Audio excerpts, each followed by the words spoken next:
Bruiser spent the rest of 87 working back home in Texas, and in spring of 88, he'd have what would end up being his last run in All Japan, because it was the summer of 88 that Bruiser Brody would head to Puerto Rico to wrestle for World Wrestling Council. This led to July 16th, 1988, when Bruiser Brody would show up to Juan Ramon Stadium in Bayamon, Puerto Rico for a match with Dan Spivey. And by the morning of July 17th, Bruiser Brody would be dead. First question we have to ask the murder of Bruiser Brody is why? Why would Jose Gonzalez kill Bruiser Brody? I think there are three motives. Number one is money. Apparently they owed Bruiser between $20,000 and $25,000 they didn't want to pay. And Brody wouldn't let you short him a penny, much less thousands of dollars. And one theory is Brody stayed on them about it, and instead of paying, they killed him. Motive number two was power. Brody was going to buy a piece of World Wrestling Council. There are rumors of him buying anywhere from 5% all the way to majority share in the company, making Carlos Colon and Jose minority owners, if not pushing them out altogether. Motive number three is revenge. We touched on the heat between Jose and Brody in WWF. In Puerto Rico, it got much worse. Brody would belittle Jose in front of people in the locker room, double-cross him on finishes. Brody would brutalize him in the ring, sending him to the hospital once. Now, some of that may be a little kayfabed, but there's most certainly some truth behind it. Things got so bad that they just turned Brody babyface so that the two didn't have to work together, and that's how they both ended up in the face locker room July 16th, 1988. Well, and also, too, like in the territory system, the dream is always to own a local business or own a territory, and that's your thing, and that's what you're building towards. So what better place to own a territory than Puerto Rico, which is a beautiful and wonderful island, and then it's not going to be hard to bring guys in. Like, imagine if you're running Puerto Rico and you're telling your buddy Stan Hansen, I'm going to bring you down here and we're going to wrestle each other because that's the big match, Stan Hansen versus Bruiser Brody. We're going to make tons of money together. So like Brody's seeing this as an opportunity to take over Puerto Rico or buy into Puerto Rico and then slowly end up owning it. But then like he's got to deal with these other guys and he can't trust them at all. So it's kind of like, hey, I'm trying to work with you guys. I'm trying to make your business better. I'm trying to make my money. Why are you making this so fucking hard? Yeah. And then also, too, the other aspect of it, too, is, you know, one of the descriptors of Bruiser Brody is he's a bully. He will bully people. That's probably why he didn't get along with Bill Watts all that well, because they both like to bully people and make it very clear, I'm the most powerful person in the room. And sometimes you do that through bullying tactics. And that's how some people run their business. But your career seems to work pretty well when people are scared of you. You get to do what you want when people are afraid of you yelling at them, screaming at them, or the possible threat of physical violence. And Bruiser Brody did that quite well, in and out of the ring. My only thing is, with the whole him buying into the territory things, like as smart and as intelligent and as Brody was and knew how to read a situation, the fact that he would want to buy into Puerto Rico when there was obviously some animosity and some tension, I don't know. Well, at the same time, too, he probably felt like, okay, I'm going to buy it. I could buy out a larger share. I'll just slowly push them out, and then I run Puerto Rico. Right. I think he's thinking, like, I can navigate these waters enough, get in enough, and then eventually buy them out. And most of the big name American pro wrestlers are going to side with Brody, not the other exactly. I think he's seeing this. Yeah, that's a good end. I think he's thinking that he's going to be the guy that gives these guys like a vacation tour of Puerto Rico. We're going to make some money. I'm going to have no shortage of guys that want to come over and wrestle for me in Puerto Rico. So with most of these controversial things, we'll either give flat out both sides of the story or the average of the circulating rumors. Here's the average of the stories, mostly based off Tony Atlas, who was an eyewitness, and Dutch Mantel, who was there, and has spoken about this several times. Tony Atlas was outside of his hotel walking to his car when he saw Brody and Dutch Mantel waiting on a ride from Jose Gonzalez, who had never shown up. So they all got into the car with Tony and went to the venue. When they got there, they walked in, and there was Jose Gonzalez talking to fellow WWC owners Carlos Colon and Victor Jovica. Everyone was settling in, getting dressed, getting ready for the matches, and Tony was drawing in a sketchbook. Bruiser caught some of his drawings, and the two began talking about them. Bruiser asked Tony if he could do a drawing for his son, and he pulled out a picture of his son, Jeff. Before he could hand Tony the photograph, Jose Gonzalez approached Bruiser, a towel covering his hand. Jose asked Brody to step into the shower so they could discuss business. Jose led Brody into the shower, with Brody still in street clothes, a bag he was carrying in one hand, and a picture of his son in the other. As soon as he stepped into the shower, Tony Atlas heard two loud screams. Tony stepped into the shower to see Brody doubled over in pain. Atlas said he saw Jose Gonzalez pulling a bloody knife into the air, cocking his arm back for another stab. Tony grabbed Bruiser and pulled him out of the way, and as he did, Jose swung the knife down wildly, cutting Brody's ponytail off. At that point, Carlos Colon ran into the shower to restrain Jose. Brody looked up at Tony and said, "Brother, I'm hurt. Don't let them hurt me anymore." Depending on who's telling the story, the ambulance took anywhere from 30 to 45 minutes to an hour to get to the venue. The delay was blamed on the dispatchers flat out not believing this wrestling organization wasn't just doing a work. They actually had to call a radio show, basically putting out an SOS over the station's airwaves. And when the ambulance was finally dispatched, it was stuck in the traffic around the venue that Bruiser Brody's own star had helped create. The most interesting thing while doing research on this, Savio Vega points to it in his shoot interview, that I actually looked up a map of these two stadiums. So you got Juan Ramon Stadium where the WWC show is. Right next to it is Ruben Rodriguez Coliseum. And that night there was a Menudo concert, which if you don't know Menudo, they were like the Hispanic Backstreet Boys of the late 80s.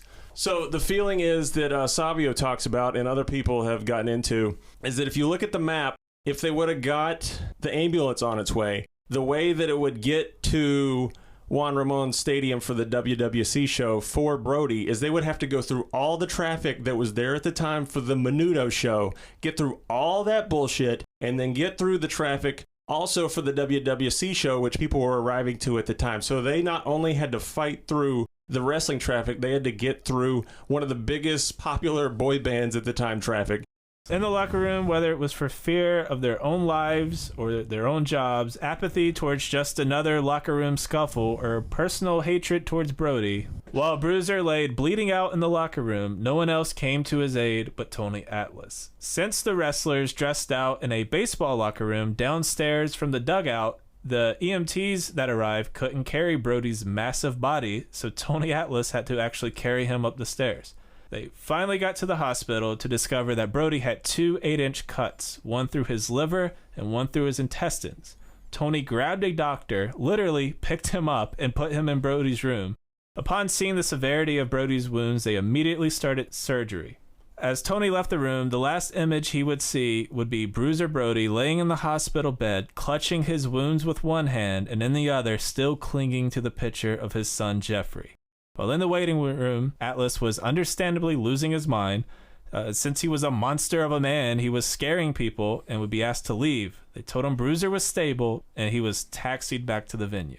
Tony arrived to the locker room, where Bruiser's blood still laid wet on the floor, and business was carried on like nothing happened. They wrestled their matches, they laughed and joked. Jose Gonzalez wrestled that night, all while Bruiser Brody fought for his life alone in a hospital. A fight he'd lose by 5:50 a.m. July 17th. Frank Goodish was dead at the age of 42. Buddy Landell talks about, who was in the heel locker room, that at first, when all this started going down, that the doctor told them that Brody had just slipped and knocked his head and he was bleeding. And then 30 minutes later, the doctor came back and said a fan had stabbed Brody. And then a little bit later, found out that Brody got in a fight and he fell and hit his head on a porcelain sink and cut himself. And then the fourth fucking time, the doc came in and told everyone that Jose had stabbed Brody. And then the heels have like no clue whatsoever. So a lot of these matches, guys are out there wrestling and they're working. So all the baby faces are updating the heels of what's going on. So they're having a full conversation. It's like, hey, is Brody okay? Yeah. And while they're wrestling. At the stadium, when the police finally came, they were starstruck by Jose and Carlos, who were huge in Puerto Rico. This was the point where Jose and Carlos had spun the story about a fan stabbing Brody. Oh, God. That's when Tony said, no, it was Jose. Now, the Puerto Rican wrestlers refused to translate for the Americans, so the police barely understood their side of the story. And at this point, no one was arrested, no one was brought in for questioning, and the murder weapon was never found. Eventually, Tony did get a translator in the locker room. And you want to guess who it was? Invader number 2. Roberto Soto eventually stepped up and interpreted for Tony to the cops. I mean, it sounds like the perfect kind of conspiracy theory thing. Of fucking course, Invader 1, the man who stabbed fucking Bruiser Brody, his tag team partner, is the communications between the one good witness and the cops of fucking Puerto Rico. After the show, Tony Atlas arrived back to his hotel where he was met by Savio Vega, who had Tony's bags in his hand. He told Tony to get out of the country because they were looking for him because he'd been talking. So Tony went and slept on the beach for the night. The next morning, the wrestlers met in a hotel to discuss not only what happened, but their own safety. And later, Dutch Mantel and Tony Atlas filed a police report. So on the 17th, Brody's wife, Barbara, and their son, Jeff, had flown into Puerto Rico after receiving an emergency call from Carlos Colon's wife. While at the airport, she had a chance run-in with Abdullah the Butcher, who was rushing out of the country, and it was he who told Barbara Frank was dead. They had a small memorial with a handful of wrestlers, and Barbara had her husband's remains cremated so they could more easily travel back to America with them. So that leads to the trial. Ugh, fuck. Jose Gonzalez was arrested, but his bail was posted right away. Jose Gonzalez never stepped foot in a jail cell. It was like fucking $12,000 for murder. The trial was set for January 20th, 1989 in Puerto Rico. Leading up to the trial, Carlos Colon put Invader on TV as a lovable babyface and burnt that image into the people's mind. And it worked. The people of Puerto Rico, from the press to the jury, they were 100% worked. There are rumors of witnesses being intimidated or receiving death threats. The first-degree murder charge was changed to manslaughter without explanation. The trial date was moved around. Key witnesses didn't know when it was. Barbara Goodish didn't know when the trial of her murdered fucking husband was. The only people that took the stand for the prosecution were the doctors that worked on Brody.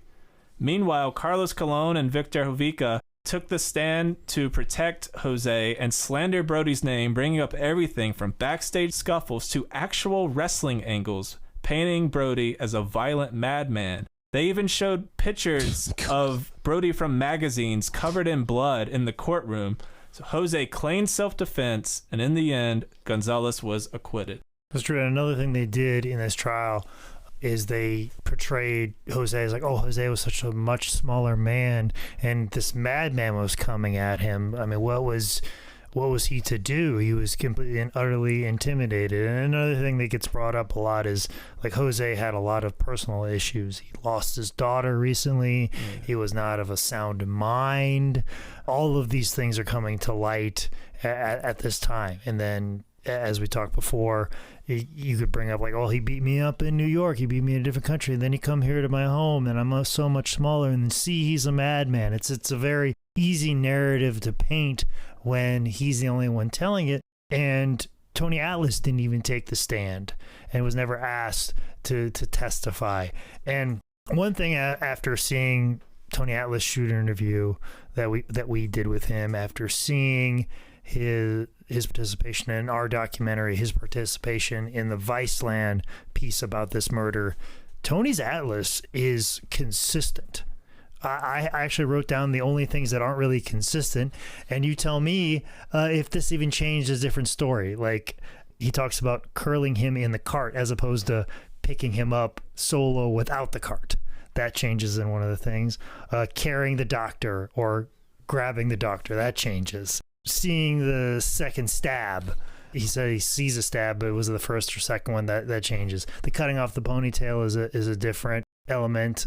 The doctor being in a rush afterwards and him punching a wall. Those are the only things that has changed in Tony's story over the years. As consistent, as concise, and repeating it over and over and over and over and over and over again. Only those minorest of details have changed over the time. The whole laying out of hearing the yells and in the inflections in which he hears them, and him having a picture in his hand, all the biggest of details, all the details that matter have been said correctly time and time and time and time again. So he is the perfect witness for a case that he never got to be a witness for. Jose gets off for fucking self-defense. Throughout all this, just the one thing that's missing in all these stories or anything is so many of these cases you see defensive wounds. You see someone, like even if it's a small 108-pound woman, she has cuts on her hands, she has like skin in her fucking fingernails, she has all these indicators that she was defending herself and she was trying to live. Brody has no defensive wounds. It's 2 fucking hits. If that doesn't speak that it was just a surprise attack, I don't know what was. They were 2 perfect hits to kill a man of his size. You don't ever hear Jose talking about, look at these scratches on my face, look at my black eye, look at this. There is never anything to indicate there was an actual scuffle, because you know if he had just an iota of a fucking scratch or a bruise, that he would use that as a defense, and it would become a talking point, and it would go on, and any defender would say, look at this. But nope, you have 2 wounds to fucking kill a man of his size. And if that doesn't just blatantly say 100% sneak attack, I don't fucking know what can. And what's insane in Puerto Rico, unlike the US, you don't need a unanimous verdict. I think it was 8-4 or 9-3 in Puerto Rico of who thought he was guilty versus who he was innocent. Normally that would be a hung jury and he would have gotten a retrial. But nope, he was fucking off on self-defense on fucking kayfabe.